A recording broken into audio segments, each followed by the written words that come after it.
इंदिरानी मुखर्जी। कोई उन्हें बेहद पावरफुल बिजनेस वुमेन के नाम से जानता है, कोई उन्हें बिजनेस टाइकून कहता है और कोई उन्हें मर्डरर कहता है। इस एक केस ने बहुत से शॉकिंग खुलासे किए और बहुत हाई प्रोफाइल अरेस्ट भी हुए। ये एक बहुत बड़ी कहानी है जिसकी अलग अलग थ्योरीज हैं। पैसे, पावर, स्टेटस, प्यार, रिश्ते और कॉन्स्पिरेंसी में उलझे ये कहानी थी Sheena Bora murder case. Hello guys, welcome back to my YouTube channel. Hope you are all doing well. तो आज की कहानी है the Sheena Bora murder case. इस कहानी की शुरुआत तब हुई जब जून 2015 में पुलिस को एक टिप मिला कि 3 साल से जो शीना बोरा मिसिंग है उसका कत्ल हो चुका है, और वो कत्ल किसी और ने नहीं, इंद्रानी मुखर्जी ने की है, जो कि पीटर मुखर्जी की वाइफ है और एक मीडिया टाइकून है। कोइंसिडेंसली तभी पीटर मुखर्जी का पुराना ड्राइवर श्यामवर राय आर्म्स एक्ट में पकड़ा गया और उससे बरामद हुआ एक देसी कट्टा और 3 कार्ट्रिजेस। इन्वेस्टिगेशन में श्यामवर ने बताया और ये कबूल किया कि उसे ये देसी कट्टा उसकी पुरानी मालकिन इंद्रानी ने दिया था। इसी की मदद से उसने इंद्रानी की बहन का कत्ल किया था।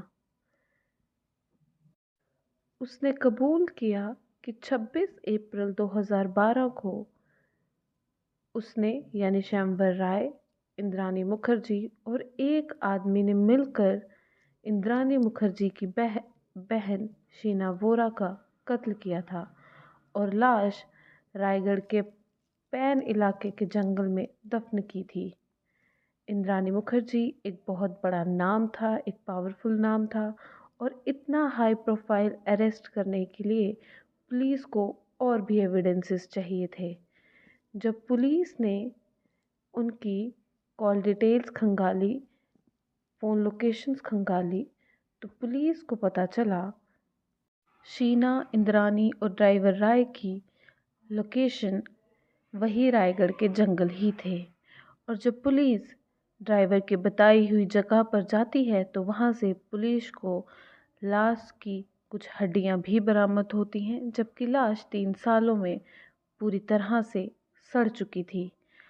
अब लोकेशन के मुताबिक पुलिस के पास एक पक्का एविडेंस था और पुलिस इंद्रानी मुखर्जी को अरेस्ट कर लेती है। इंद्रानी मुखर्जी को अरेस्ट करने से इस केस में एक बहुत बड़ा ट्विस्ट होता है, एक बहुत बड़ा खुलासा होता है। इन्वेस्टिगेशन में पता चलता है कि शीना बोरा इंद्रानी मुखर्जी की बहन नहीं थी, बल्कि शीना बोरा इंद्रानी मुखर्जी की बेटी थी। अब इस पूरी कहानी को समझने के लिए हमें पहले इस पूरी सारी कहानी के पूरे करेक्टर समझने पड़ेंगे। इस कहानी का पहला करेक्टर है सिद्धार्थ दास, जिसके साथ इंद्रानी का नाबालिग उम्र में ही पहला रिलेशनशिप था। बिना शादी के ही इंद्रानी के और उसके 2 बच्चे थे, जिसका नाम शीना और माइकल था। इंद्रानी अपनी एक हाई प्रोफाइल ज़िंदगी जीना चाहती थी, एक हाई प्रोफाइल इंसान बनना चाहती थी। उसे ऐसी ज़िंदगी नहीं पसंद थी, तो इंद्रानी उस इंसान को छोड़ देती है। उसके बाद इंद्रानी की पहली शादी होती है। किससे होती है और कब होती है ये नहीं पता, और वो शादी भी नहीं टिकती है और टूट जाती है। उसके बाद इंद्रानी कोलकाता आ जाती है और वहाँ आकर वो अपनी दूसरी शादी करती है बिजनेसमैन संजीव खन्ना से। संजीव खन्ना से शादी कर इंद्रानी हाई प्रोफाइल सोसाइटी में एंटर करती है। वो अपना रहन सहन, अपने लुक्स सब बदल लेती है हाई प्रोफाइल सोसाइटी के अकॉर्डिंग ही। और इस शादी से उसकी एक बेटी होती है जिसका नाम विधि था। ये शादी भी टिक नहीं पाती, लड़ाई झगड़ों के कारण ये शादी टूट जाती है। और उसके बाद इंद्रानी मुंबई आ जाती है और फिर वो करती है अपनी तीसरी शादी स्टार इंडिया टीवी के प्रेसिडेंट पीटर मुखर्जी से। पीटर मुखर्जी विधि को अडॉप्ट कर लेता है। पीटर मुखर्जी की भी ये दूसरी शादी थी। पहली शादी से पीटर मुखर्जी के 2 बेटे थे, एक का नाम राहुल था और एक का नाम रॉबिन था। अब शुरू होती है असली कहानी।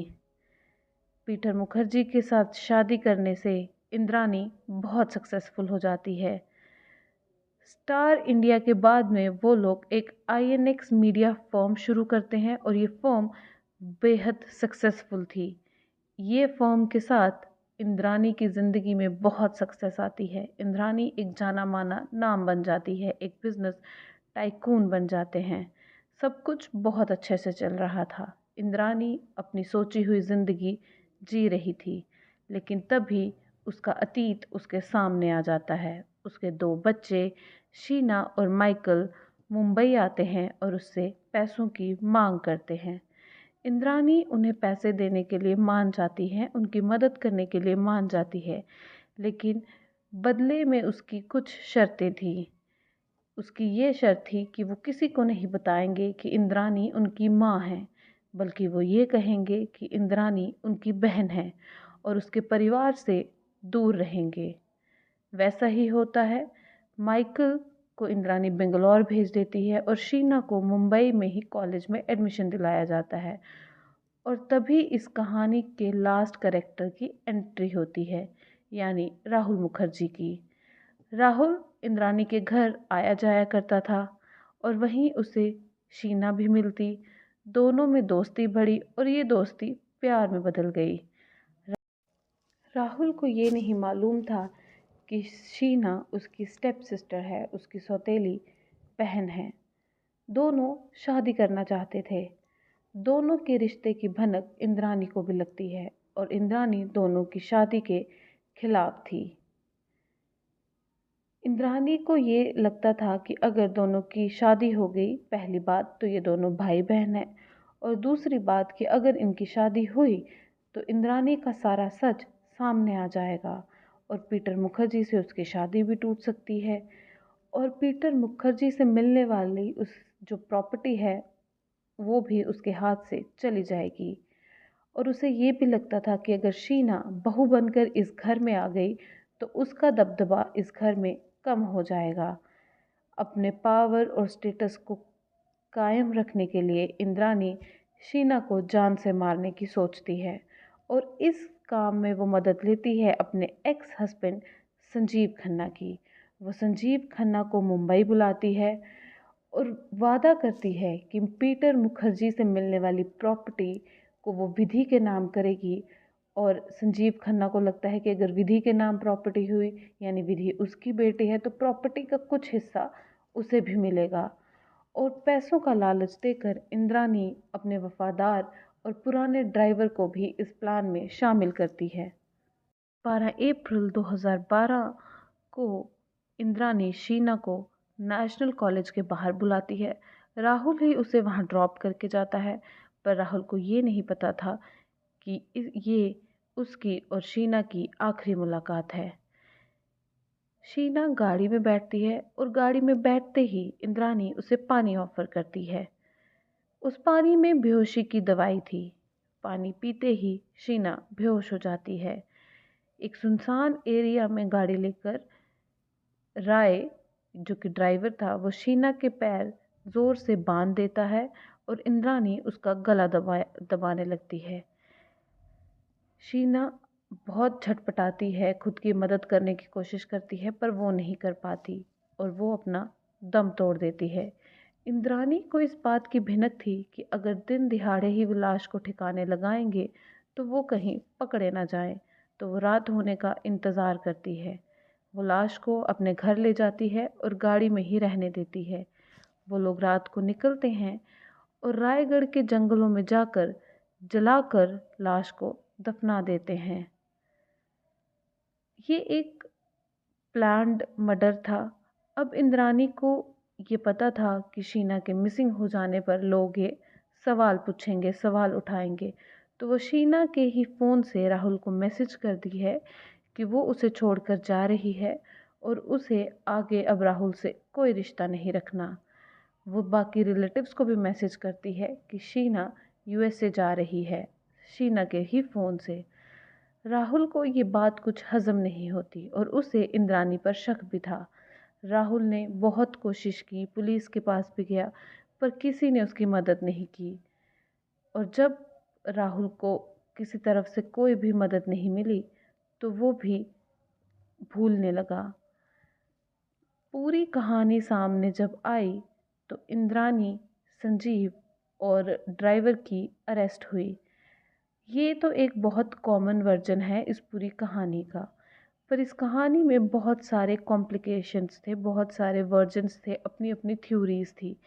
एक थ्योरी की मानी जाए तो उसका कहना है कि शीना इंद्रानी को ब्लैकमेल कर रही थी, उससे 3 BHK फ्लैट डिमांड कर रही थी।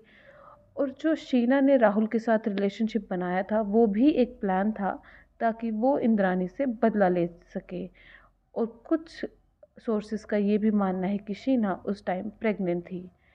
उसके बाद इंद्रानी मुखर्जी और पीटर मुखर्जी पर बहुत सारे मनी लॉन्ड्रिंग और स्कैम जैसे चार्जेस भी लगाए जाते हैं। अगर माइकल का वर्डिक्ट लिया जाए तो माइकल का भी यही कहना था कि इंद्रानी उसे भी मारना चाहती थी। 2002 में इंद्रानी जेल से ही सीबीआई को एक लेटर लिखती है और कहती है उस लेटर में कि उसे जेल में ही एक ऐसा व्यक्ति मिला जिसने कहा कि शीना जिंदा है और उसने उसे कश्मीर में देखा।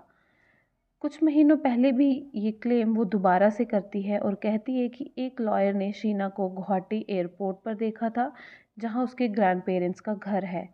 लेकिन सीबीआई ये सारे क्लेम्स रिजेक्ट कर देती है। इस केस की ताज़ा अपडेट की बात की जाए तो इस केस के सभी एक्यूज्ड बेल पर इस टाइम जेल से बाहर हैं। पीटर मुखर्जी 2020 में बेल पर बाहर आए थे। इंद्रानी मुखर्जी 2022 में बेल पर बाहर आई थी और ड्राइवर इंद्रानी के खिलाफ सरकारी गवाह बन गया। संजीव भी जेल पर बाहर है।